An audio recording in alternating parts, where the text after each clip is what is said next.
Can humanity truly outpace its creation? A question that seems to pulsate at the heart of Stanley Kubrick's magnum opus, 2001: A Space Odyssey. This epic voyage into the heart of mankind's technological advancement and the dawn of consciousness is a film that transcends typical categorization. Our journey begins with an overture of music, Johann Strauss's The Blue Danube, which plays against a backdrop of the inky void of space. It's a tranquil yet potent introduction, gently reminding us that we're not merely embarking on a cinematic adventure, but rather a grand exploration of the universe and our place within it.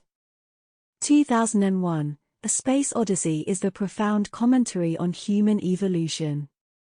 From the primordial struggle for survival represented in the Dawn of Man sequence, we are catapulted into the distant future, where technology reigns supreme, and mankind appears dwarfed by their own creations. Kubrick daringly uses minimal dialogue, and rather relies on visual storytelling and symphonic sounds to express these ideas. This minimalistic approach is truly effective, as it leaves space for individual interpretation and thought. It suggests that Kubrick has complete faith in his audience's intellectual capacity. Another key point to acknowledge is the chilling representation of artificial intelligence through HAL 9000. This sentient computer, with its soothing voice and cold logic, symbolizes the potential hazards of uncontrolled technology. By featuring a machine that turns against its creators, 2001 raises questions about the boundaries of human invention and the moral implications of AI development. As a closing note, the film's spectacular visual effects, groundbreaking in 1968 and still captivating today, cannot be overlooked. Kubrick's attention to detail, from the realistic portrayal of zero gravity to the grand spectacle of Jupiter and its moons, adds a level of authenticity that makes this Space Odyssey a timeless classic. These visuals, combined with the hauntingly beautiful music score, create an immersive, almost hypnotic experience. But, what do these awe-inspiring visuals really tell us?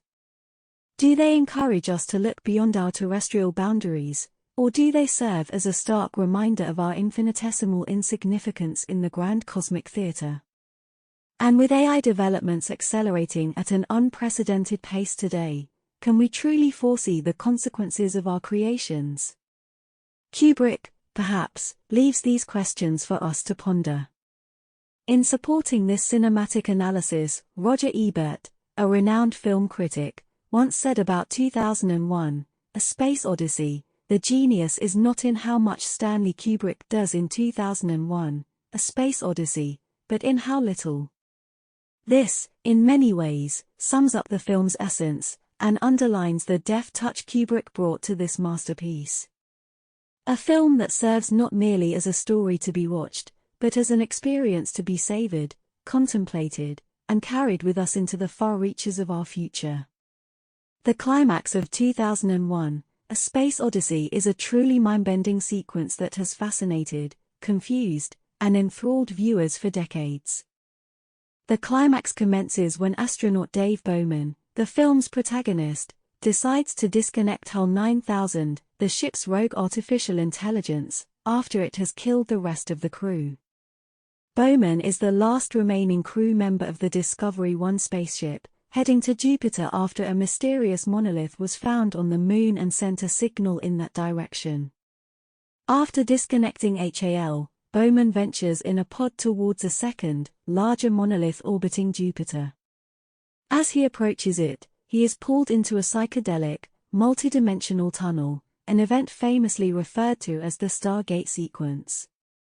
This vivid, cosmic journey, full of swirling colors and abstract patterns, culminates in Bowman finding himself in an opulent, eerily serene Louis XVI-style room. Here, he ages rapidly, witnessing himself at various stages of old age until finally, on his deathbed, he sees the monolith appear at the foot of his bed. As he reaches out to it, he is transformed into a star child, or a fetus-like being enclosed in a sphere of light, symbolizing the next stage of human evolution. The film ends with the star child floating in space, gazing at the Earth, embodying a sense of both ending and new beginning. This climax, cryptic and visually arresting, has been open to myriad interpretations. But it's clear that the monolith, appearing at pivotal points in the evolution of human intelligence and consciousness, plays a crucial role. Kubrick leaves the audience pondering the infinite possibilities of human existence, evolution, and our place in the cosmos. In conclusion, 2001, A Space Odyssey remains as much a spectacle today as it was upon its release in 1968. It's a testament to Stanley Kubrick's visionary talent and his penchant for storytelling that pushes boundaries. It's a film that doesn't merely entertain, but instead invites us to embark on a philosophical quest, to look beyond our terrestrial confines and ponder our existence in the vast cosmic theater. As we navigate the thrilling yet daunting era of technological advancement, its themes are more relevant than ever. Indeed, it may well be that 2001, A Space Odyssey is not merely a film about the future, but a film about the future of mankind. It's not just cinema, but a symbol, a benchmark, a timeless piece of art that continues to inspire, intrigue, and instigate conversations about humanity and its destiny.